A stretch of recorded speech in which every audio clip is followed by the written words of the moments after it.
بسم اللہ الرحمن الرحیم۔ السلام علیکم ورحمۃ اللہ وبرکاتہ۔ محترم ناظرین، آپ دیکھ رہے ہیں یوٹیوب چینل حسن خورشید اوان اور میں خورشید احمد ہوں۔ جیسا کہ آپ سبھی جانتے ہیں کہ ہمارا اس چینل پر سلسلہ چل رہا ہے آئیے قرآن پڑھیں، جس میں ہم ہر روز قرآن پاک کا ایک رکوع یا دو رکوع ترجمہ اور تفسیر کے ساتھ پڑھتے ہیں۔ تو ہمارا آج کا درس ہے، آج کا ہمارا سبق ہے سورۃ الانعام، آیت نمبر 1 سے آیت نمبر 10 تک کا۔ یہ نمبرز کے لحاظ سے قرآن پاک کی چھٹی صورت ہے اور یہ 7واں پارہ ہے، اور پارے کا یہ رکوع بھی 7واں ہے، اور سورۃ انعام کا یہ پہلا رکوع ہے۔ اعوذ باللہ من الشیطان الرجیم، بسم اللہ الرحمن الرحیم۔ رب اشرح لی صدری ویسر لی امری واحلل عقدۃ من لسانی یفقہوا قولی۔ رب زدنی علما رب زدنی علما رب زدنی علما۔ بسم اللہ الرحمن الرحیم۔ الحمد للہ الذی خلق السماوات والارض وجعل الظلمات والنور ثم الذین کفروا بربہم یعدلون۔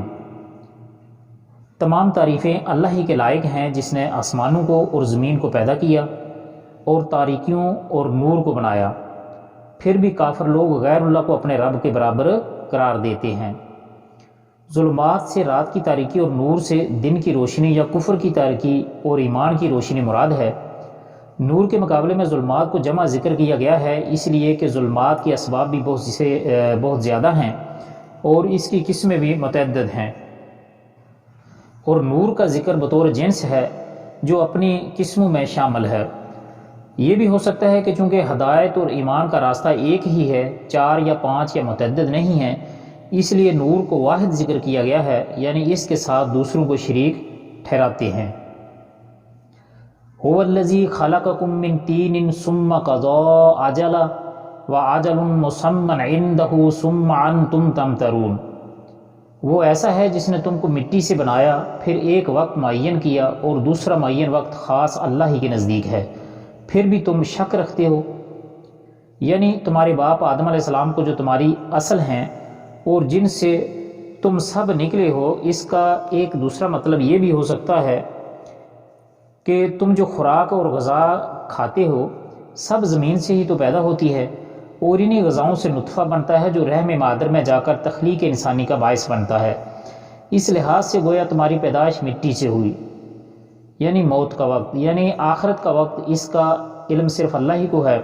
گویا پہلی اجل سے مراد پیدائش سے لے کر موت تک انسان کی عمر ہے، اور دوسری اجل مسمہ سے مراد انسان کی موت سے لے کر وقوع قیامت تک دنیا کی کل عمر ہے، جس کے بعد وہ زوال و فنا سے دوچار ہو جائے گی اور ایک دوسری دنیا یعنی آخرت کی زندگی کا آغاز ہو جائے گا۔ قیامت کے وقوع میں جیسا کہ کفار و مشرکین کہا کرتے تھے کہ جب ہم مر کر مٹی میں مل جائیں گے تو کس طرح سے دوبارہ زندہ کیا جا سکے گا؟ اللہ تعالیٰ نے فرمایا، جس نے تمہیں پہلی مرتبہ پیدا کیا دوبارہ بھی وہی اللہ تمہیں زندہ کرے گا۔ وَهُوَ اللَّهُ فِي السَّمَاوَاتِ وَفِي الْأَرْضِ يَعْلَمُ سِرَّكُمْ وَجَهْرَكُمْ وَيَعْلَمُ مَا تَكْسِبُونَ۔ اور وہی ہے معبود برحق آسمانوں میں بھی اور زمین میں بھی، وہ تمہارے پوشیدہ احوال کو بھی اور تمہارے ظاہر احوال کو بھی جانتا ہے، اور تم جو کچھ عمل کرتے ہو اس کو بھی جانتا ہے۔ اہل سنت کا عقیدہ ہے کہ اللہ تعالیٰ خود تو عرش پر ہے جس طرح اس کی شان کے لائق ہے، لیکن اپنے علم کے لحاظ سے ہر جگہ ہے، یعنی اس کے علم و خبر سے کوئی چیز باہر نہیں۔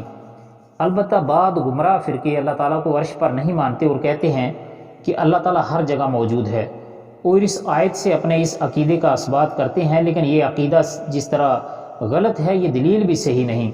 آیت کا مطلب یہ ہے کہ وہ ذات جس کو آسمانوں میں اور زمین میں اللہ کہہ کر پکارا جاتا ہے، اور آسمانوں اور زمین میں جس کی حکمرانی ہے اور آسمانوں اور زمین میں جس کو معبود برحق سمجھا اور مانا جاتا ہے، وہ اللہ تعالیٰ تمہارے پوشیدہ اور ظاہر اور جو کچھ تم عمل کرتے ہو سب کو جانتا ہے، فتح القدیر۔ اس کی اور بھی بعض توجیحات کی گئی ہیں جنہیں اہل علم تفسیر میں ملاحظہ کر سکتے ہیں، مثلا تفسیر طبری و ابن کثیر وغیرہ۔ وما تأتیہم من آیات من آیات ربہم الا کانوا عنہا معرضین۔ اور ان کے پاس کوئی نشانی بھی ان کے رب کی نشانیوں میں سے نہیں آتی مگر وہ اس سے اعراض ہی کرتے ہیں۔ یعنی روگردانی کرتے ہیں۔ فقد کذبوا بالحق لما جاءهم فسوف یاتیہم انباء ما كانوا به یستہزئون۔ انہوں نے اس سچی کتاب کو بھی جھٹلایا جبکہ وہ ان کے پاس پہنچی، سو جلد یہی ان کو خبر مل جائے گی اس چیز کی جس کے ساتھ یہ لوگ مزاق کیا کرتے تھے۔ یعنی اس نکتہ چینی اور تکذیب کا وبال انہیں پہنچے گا، اس وقت انہیں احساس ہوگا کہ کاش ہم اس کتاب پر یعنی کتاب برحق کی تکذیب اور اس کا احتجاج، اس کا مذاق نہ کرتے۔ علم یارو کم اہلکنا من قبلہم من قرن مکنہم فی الارض ما لم نمکن لکم وارسلنا السماء علیہم مدرارا وجعلنا الانہار تجری من تحتہم فاخلقنہم بذنوبہم وانشأنا من بعدہم قرنا آخرین۔ کیا انہوں نے دیکھا نہیں کہ ہم ان سے پہلے کتنی جماعتوں کو ہلاک کر چکے ہیں جن کو ہم نے دنیا میں ایسی قوت دی تھی کہ تم کو وہ قوت نہیں دی، اور ہم نے ان پر خوب بارشیں برسائیں اور ہم نے ان کے نیچے سے نہریں جاری کیں، پھر ہم نے ان کو گناہوں کے سبب ہلاک کر ڈالا اور ان کے بعد دوسری جماعتوں کو پیدا کر دیا۔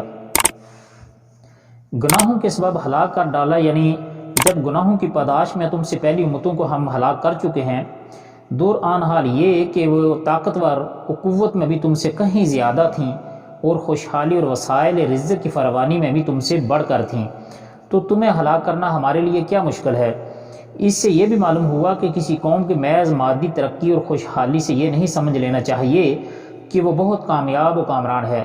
یہ استدراج و امہار کی وہ صورتیں ہیں جو بطور امتحان اللہ تعالیٰ قوموں کو عطا فرماتا رہتا ہے، لیکن جب یہ مہلت عمل ختم ہو جاتی ہے تو پھر یہ ساری ترقیاں اور خوشحالیاں انہیں اللہ کے عذاب سے بچانے میں کامیاب نہیں ہوتی۔ تو یہ جو فرمایا کہ اور ان کے بعد دوسری جماعتوں کو پیدا کر دیا، مطلب یہ ہے کہ تاکہ انہیں بھی پچھلی قوموں کی طرح آزمائیں۔ وَلَوْ نَزَّلْنَا عَلَيْكَ كِتَابًا فِي قِرْطَاسٍ فَلَمَسُوهُ بِأَيْدِيهِمْ لَقَالَ الَّذِينَ كَفَرُوا إِنْ هَذَا إِلَّا سِحْرٌ مُبِينٌ۔ اور اگر ہم کاغذ پر لکھا ہوا کوئی نوشتہ آپ پر نازل فرماتے، پھر اس کو یہ لوگ اپنے ہاتھوں سے چھو بھی لیتے، تب بھی یہ کافر لوگ یہی کہتے کہ یہ کچھ بھی نہیں مگر صریح جادو ہے۔ مطلب یہ ہے کہ یہ ان کے عناد اور جہود اور مکابرہ کا اظہار ہے، یعنی ان کی تکبر اور ان کا غرور اور ان کا جو حق سے بھاگنا، ان کے جو دل بند ہو چکے تھے حق کو قبول کرنے سے، اس کا اظہار ہے کہ اتنے واضح نوشتہ الہی کے باوجود وہ اسے ماننے کے لیے تیار تو نہیں ہوں گے اور اسے ایک سحرانہ کرتب ہی قرار دیں گے۔ جیسے قرآن مجید کے دوسرے مقام پر فرمایا گیا ہے وَلَوْ فَحَسْنَ عَلَيْهِمْ بَابًا مِّنَ السَّمَاءِ قَتْلُوا فِيهِ يَعْرِجُونَ لِقَالُوا إِنَّمَا سَكَرْتَ أَبْصَارَنَا بَلْ نَحْنُ قَوْمٌ مَسْحُورُونَ۔ سورۃ حجر کی یہ آیت ہے، اگر ہم ان پر آسمانوں کا کوئی دروازہ کھول دیں اور یہ اس پر چڑھنے بھی لگ جائیں، تب بھی کہیں گے آنکھیں متوالی گئی ہیں، یعنی جس طرح پنجابی کہتے ہیں کہ اکھاں بدیاں، تب بھی کہیں گے کہ یہ ہماری آنکھیں متوالی گئیں، بلکہ ہم پر جادو کر دیا گیا، بلکہ کہیں گے کہ یہ ہم پہ جادو ہی کر دیا گیا ہے۔ کیونکہ وہ تجربہ بھی اگر ان پر اللہ تعالیٰ اس طرح ان کو سیڑھی بھی لگا دے اور آسمان کی طرف وہ چڑھنا بھی شروع ہو جائے، آسمان کے دروازے کھول دیں جو، پھر بھی وہ کہیں گے کہ ہماری آنکھیں بندی ہوئی ہیں اور ہم پر جادو کیا گیا ہے۔ وَإِنْ يَرَوْا كِسْفًا مِّنَ السَّمَاءِ سَاقِطًا يَقُولُ سَحَابٌ مَّرْكُومٌ۔ اور اگر وہ آسمان سے گرتا ہوا ٹکڑا بھی دیکھ لیں تو کہیں گے کہ تہ بتہ بادل ہیں، یعنی عذاب الہی کی کوئی نہ کوئی توجہ کر ہی لیں گے کہ جس میں مشیت الہی کا کوئی دخل انہیں تسلیم کرنا نہ پڑے، حالانکہ کائنات میں جو کچھ بھی ہوتا ہے اس کی مشیت سے ہی ہوتا ہے۔ وَقَالُوا لَوْلَا أُنزِلَ عَلَيْهِ مَلَكٌ وَلَوْ أَنزَلْنَا مَلَكًا لَقُضِيَ الْأَمْرُ ثُمَّ لَا يُنظَرُونَ۔ اور یہ لوگ یوں کہتے ہیں کہ ان کے پاس کوئی فرشتہ کیوں نہیں اتارا گیا، اور اگر ہم فرشتہ بھی بھیج دیتے تو سارا قصہ ہی ختم ہو جاتا، پھر ان کو ذرا مہلت نہ دی جاتی۔ مطلب یہ ہے کہ اللہ تعالیٰ نے انسانوں کی ہدایت اور رہنمائی کے لیے جتنے بھی انبیاء اور رسل بھیجے وہ انسانوں میں سے تھے، اور ہر قوم میں اسی کے ایک فرد کو وحی اور رسالت سے نواز دیا جاتا تھا۔ یہ اس لیے کہ اس کے بغیر کوئی رسول فریضہ تبلیغ و دعوت ادا ہی نہیں کر سکتا تھا۔ مثلا اگر فرشتوں کو اللہ تعالیٰ رسول بنا کر بھیجتا تو ایک تو وہ انسانی زبان میں گفتگو ہی نہ کر پاتے، اور دوسرے وہ انسانی جذبات سے عاری ہونے کی وجہ سے انسان کے مختلف حالات میں مختلف کیفیات و جذبات کے سمجھنے سے بھی قاصر رہتے۔ ایسی صورت میں ہدایت اور رہنمائی کا فریضہ کسی طرح انجام دیا جا سکتا تھا۔ اس لیے اللہ تعالیٰ کا انسانوں پر ایک بڑا احسان ہے کہ اس نے انسانوں کو ہی نبی اور رسول بنایا۔ چنانچہ اللہ تعالیٰ نے بھی اسے بطور احسان ہی قرآن کریم میں ذکر فرمایا ہے، لَقَدْ مَنَّ اللَّهُ عَلَى الْمُؤْمِنِينَ إِذَا بَعَثَ فِيهِمْ رَسُولًا مِّنْ أَنفُسِهِمْ۔